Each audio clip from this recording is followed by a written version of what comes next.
It's your team's fault for We are live. No, we are live, Sam. You can complain about people when we're off camera.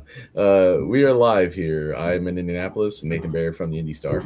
Sam King from the Journal and Courier from Pinnacle Bank Arena in Lincoln, Nebraska, where I had to select all and delete my entire instant buzzer story at the end of regulation and basically start over from scratch because we saw quite a wild one today. But Purdue ultimately prevails, gets a massive road win at number 8 Nebraska, and a game that Purdue really had to have it, and no matter how you got there.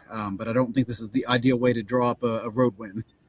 Yeah, people always ask us, like, do you get to go to all the games? I'm like, yeah, we go to all the games. And about 5 times a year, I'm at the game just pulling my hair out, not because I'm emotionally invested in the game, but because it's one of these crazy back and forth nights. And it sure didn't look like it was supposed to be. And I think that was my conclusion right after the game.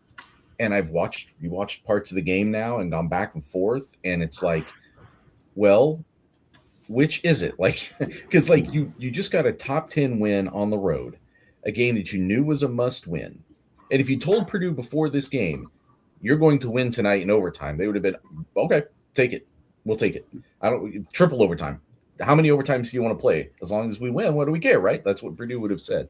And yet they're up by 21 with 14 points left, and they're down in the last 6 seconds of overtime. And I don't know how the fact that you won overshadows that. And you and I were having a chat technologically about Matt Painter's post game. And I thought it was a really interesting contrast. Go back to the Maryland game. They win by 30 at Maryland. And that was the game where Matt Painter looked like his team had blown a 21-point lead in the fast 14 minutes and had to like scrape by and find a way to win. He was like borderline distraught at a 30-point win because he just keeps going back to, well, what happens if you don't hit shots? What happens if you don't hit shots? And then after today, he's practically jovial and almost like pushing back on, what do you mean blew a lead? And some of that is these guys are just wired that way. Matt is definitely a guy that's wired that way. He doesn't really remember wins the same way that losses just absolutely rip your guts out. And I think sometimes after an easier win like that, he always wants to come back to, well, this doesn't do anything about us avoiding the next loss or whatever. And some of it might have just been the relief of the moment, but it was just very hard for me now that even if I had gone back a few times to come out of this. I feel like the way this game went diminishes the fact that you got a top 10 win on the road. Yeah.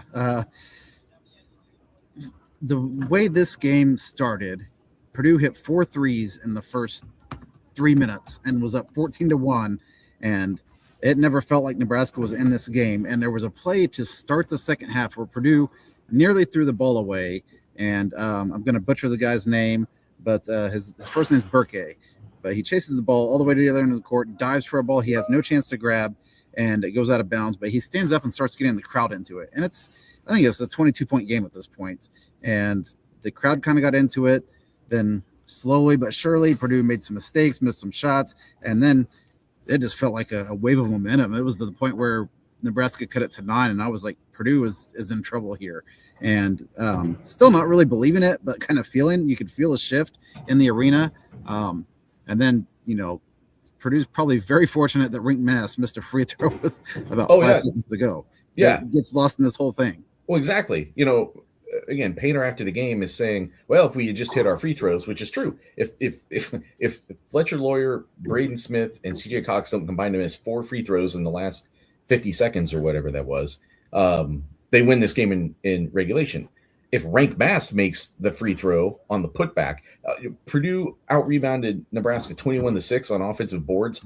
That was the biggest offensive board of the night until the ones that Purdue got in overtime. But, I mean, that could have been just such an ironic way for this game to end, would be for him to come in and get that offensive rebound because Purdue is playing a smaller lineup, or at least if not because of it, then certainly influenced by it. And there's so many things about this team right now that feel like such a conundrum.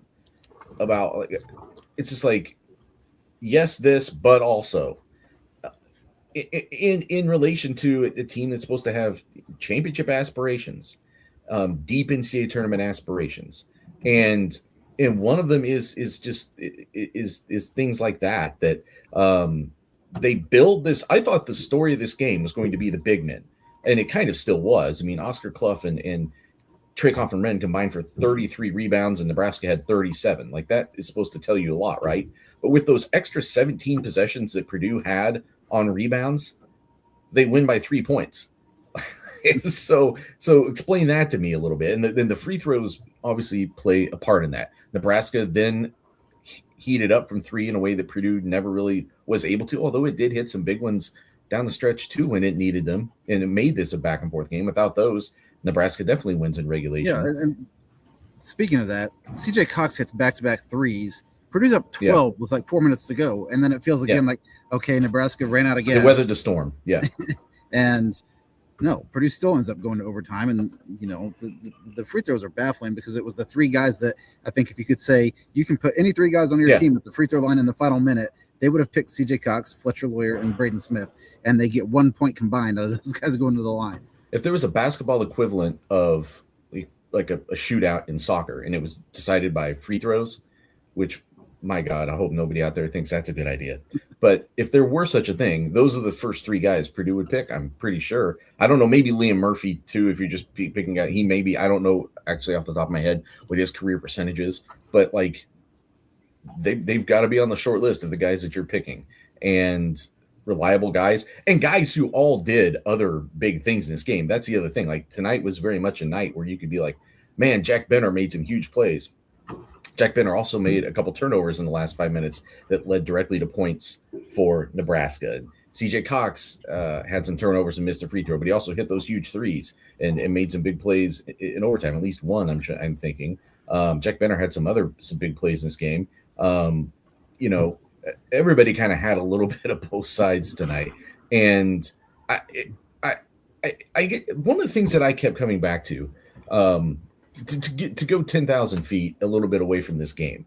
But like we're getting to the point of the season last year where Purdue went on that 4-game losing streak and fell out of Big Ten championship contention and started to look like just okay, this probably isn't it, right? Like maybe we thought they were going to overachieve, and maybe they sort of did in totality, but they weren't going to overachieve to the ultimate level, right? So now you look at Purdue right now, like how different does right now feel than a year ago in terms of how vulnerable the team feels or what its potential really is? I guess my point being that it feels like we're kind of back in the same place. Right. I know they're not losing 4 in a row right now. They just got this might be the most consequential win of the season, right? Like they just beat a top 10 team on the road that was ahead of them in the Big Ten standings. This is their biggest win of the season.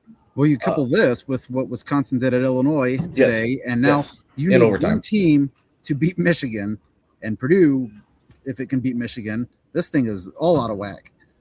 Yeah. By the way, that was a heck of a game too, and I had forgotten it was even happening because we're so wrapped up in this game, and they had whatever game was on after the Purdue game, which I think was Iowa State and TCU. Like they cut into that real quick and they're like, oh, this thing's happened in Wisconsin alone. I'm like, whoa. So I had to switch over to that real quick. And they had a shot at the buzzer to win that one, and it just clanged off the front of the rim. Like that was a great game. But it just that reinforced this again, it's the conundrum. It's like it both reinforces how huge it was that Purdue won this game, and also reinforces what a massive, massive missed opportunity it would have been if they had not found a way to hold on. Or you can't even say they held on. They had to come back to win. Yeah. I asked Oscar Clough after the game, I said, what would it have meant if you lost this game after you had that big lead? And Oscar Clough is kind of a funny guy, but he just goes, oh, that would have been a bummer.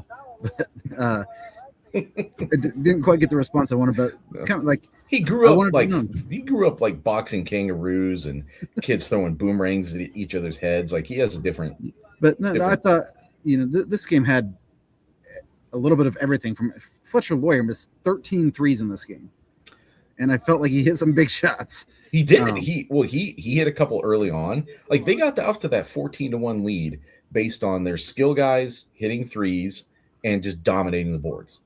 That's what it was. And guess what? Like that is the formula that gets Purdue deep in the NCAA tournament. If it comes out and dominates the boards, especially getting offensive rebounds, and its skill guys shooting. And I think one thing that has been reinforced now at this stage of the season, Purdue is an excellent offense. After tonight, they are third in KenPom and adjusted offensive efficiency. They're a brilliant offense. They can win even when they don't shoot threes well. And they can win if they play a tough defense or even screw around a little bit and turn the ball over more than optimal, right? I don't think they can win when they do both, though. They're just not talented enough defensively to do both. They are way too vulnerable defensively, although their defense actually does keep improving. That number that I keep coming back to, they're down to like 97.4 on KenPom. Their defense today was actually a good defensive game for them relative to some of the other tough games they played.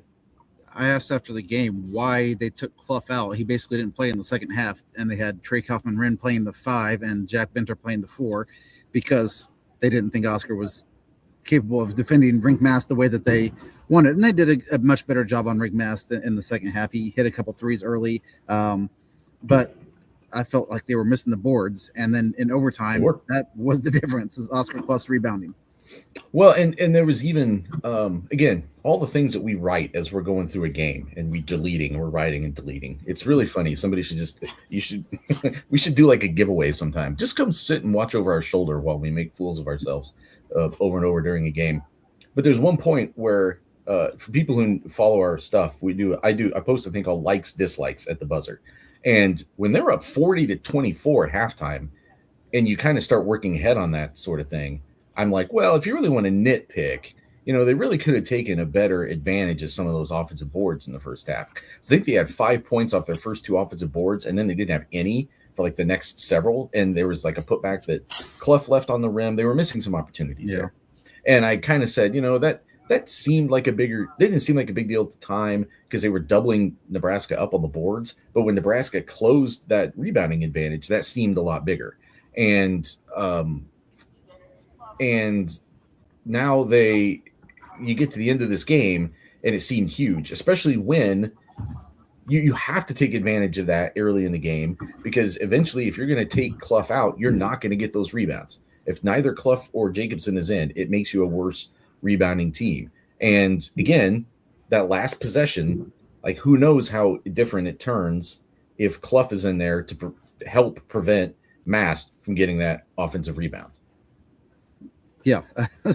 And man, I'm still kind of baffled by just the way that all played out. And I tweeted something like unbelievable. Then I remembered I can see the live version of what's happening when people watching on TV. You can't. And I get people on Twitter all the time like, you told me what happened before I saw it on TV. And so like, I try to be wary of that. So I kind of just left it at that. But I don't. When I tweeted that, I thought Purdue had just lost the game because I thought Rink Mast is going to hit this and one. Purdue's going to go down and turn the ball over trying to create something. Braden Smith had a good look to win the game in regulation. It just didn't go down. And that was kind of the story of the night for him after the hot start. And the main thing though, I think that Purdue showed a lot of poise. When this got to overtime, this place was so freaking loud, and I think we take Mackey Arena for granted because we're there all the time. But it was so loud in here, and Purdue PBA is legit. I like Lincoln a lot, and I think when they are good in basketball, that's a legit arena. No, it was crazy 2 years ago when Purdue was ranked number 1 and got blown out in this place. But it was so loud in here, and Purdue was very composed. Fletcher Lawyer hits a 3 to start overtime, even though he hadn't hit a shot in a decade. It felt like. And then I think the play to Clough at the end was pretty impressive. The fact that he, that's a play that Fletcher Lawyer typically goes off 1 foot and tries to float that over the defense. And he kind of jump stopped, turn, and then did a wraparound pass to Clough, who puts it up and in. And that was the most pressure-packed moment because Purdue has to score there or it's going to lose the game. And you make that play. So again, back to the conundrum thing. Purdue in these last two games it's not like they had they had 11 turnovers tonight. That's not like a crazy amount, but it was giving away points that they couldn't afford to give up in a game like this. That 18-2 run started with 3 turnovers. Yes. Like open field turnovers, right? Like live ball turnovers. But also these last two games, I think, have had some of the best ball movement that Purdue has had on offense all season. You definitely saw it early in this game. And then even just that last sequence you're talking about where Braden Smith comes in and gets the offensive rebound. I think it was kind of knocked over to him. So it wasn't like he skied up and got it. But he comes up with the offensive rebound and kicks it back out to Fletcher Lawyer, who then dribbles around, tries to get inside, doesn't have the move there. He's pretty much walled off, and then kind of twists around and throws it behind a defender to get to Clough, who then turns around and goes left hand and scores, or at least to his left side. I can't remember if he used his left hand. Yeah, left hand. Scores left through hand the foul. Glass. Yeah, I mean, just like there have been a lot of instances like that. Like so basically my conclusion was, for my insider that'll be up at IndyStar.com first thing in the morning, which is when many of you will probably watching this if you were watching it at all, was basically like this game you could say was kind of a microcosm of the season, right? Like looked so awesome early on, and they're dominating the boards, and their skill guys are showing up, and the senior leadership, and blah blah blah. And then the second half is maybe a little bit reminiscent of what we've seen in the second half of the season, where they've been less consistent as a rebounding force, and where the shooting has really come and gone, especially in the most important games, and where their composure hasn't always been there at the end of games. But if that's true, then ultimately what happens? They win the game. Like there was enough time left for them to figure out a way to win. Is there enough time left in this season for them to take the best parts of themselves and emphasize them more, and take what are still the roughest parts and refine them enough to make this a better sum than what it is right now? And I feel so weird saying things like that after a top 10 win on the road, but I just think the circumstances still lead you there. Yeah. Purdue does not have to play perfect to win most of its games, maybe against Michigan. But it can get by, like it can beat Oregon playing haphazardly like it did the other day in a lot of ways. But I thought there was positive signs early. The way the team came out today, it was playing hard. Shots were falling, and that's typically when Purdue kind of feeds off of the shot making and plays a little bit harder. But I felt like there was a consistent, even for the 5 minutes overtime, I guess, 45 minutes, where Purdue played hard, hustled for loose balls, kind of the stuff that it got away from against Oregon, against Indiana. And I think if it just does that consistently, then they're going to be fine. They'll make enough plays to have a chance to win games. Then it's just going to come down to what the other team does in a lot of cases. But tonight it was enough. You got fortunate because Nebraska missed a lot of shots too. Missed some good looks in the first half. Oh my God! Elite 3-point shooting team that just couldn't buy a bucket for a while. Some wide open stuff. I thought it was a positive sign that Purdue had a big lead late in the first half, and I said, okay, Purdue's up 15 with 5 minutes to go in the first half. Now what happens? Because we've seen this happen before, and then they extend the lead going into halftime. Well, there was that. And I thought you pointed out that like when they first kind of got something going early in the second half, Nebraska did, but I still think they got to the first media timeout in the second half, and they were still right around that same lead, right? They were still right around like 19, 20 points. And I took that as meaning like, okay, like that was a big first shot of the second half too. It was like, even though they weren't really scoring much, both teams weren't making shots at that point. I think they were combined like 3 of 20 to start the second half or something. But I thought that I still took that as a positive thing in Purdue's direction, because it was still doing other things besides hitting shots. I thought it was doing the things.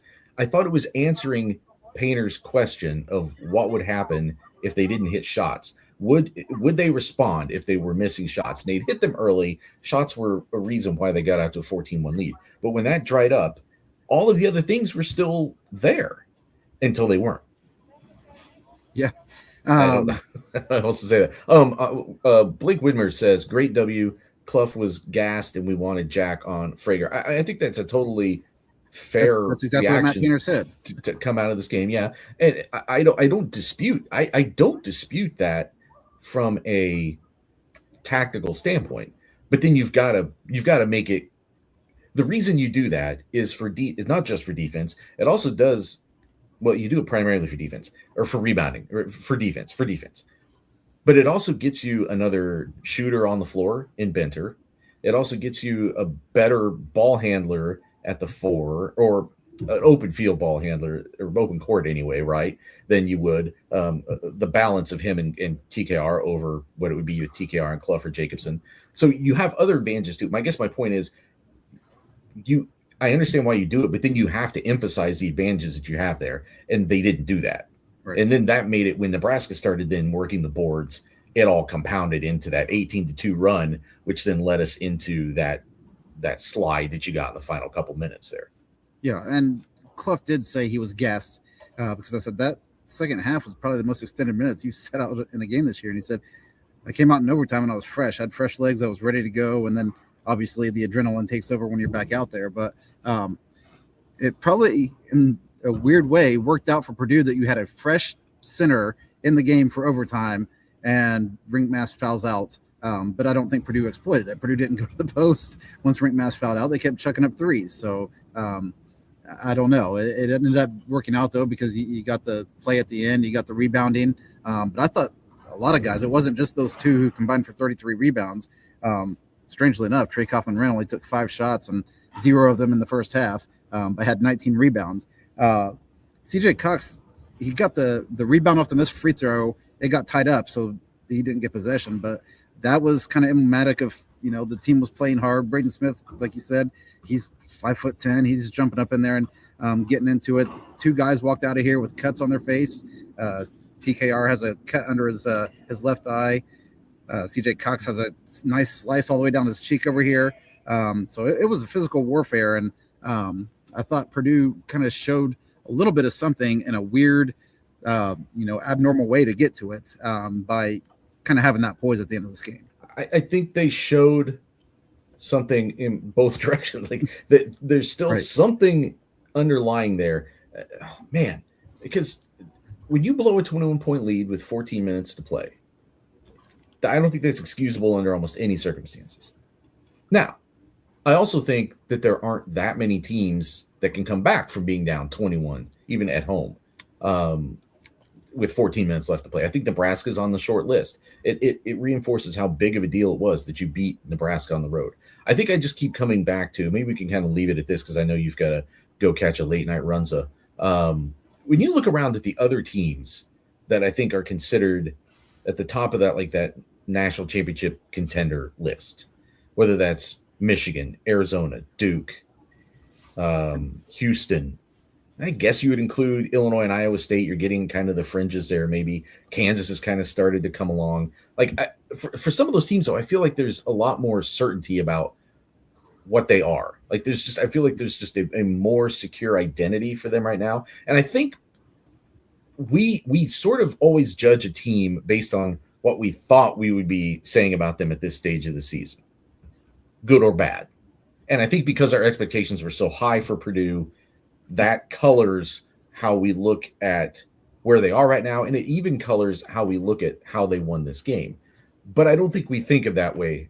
I don't think we think of Purdue that way. I think we still see, and in the national championship conversation, I think we still see more vulnerabilities than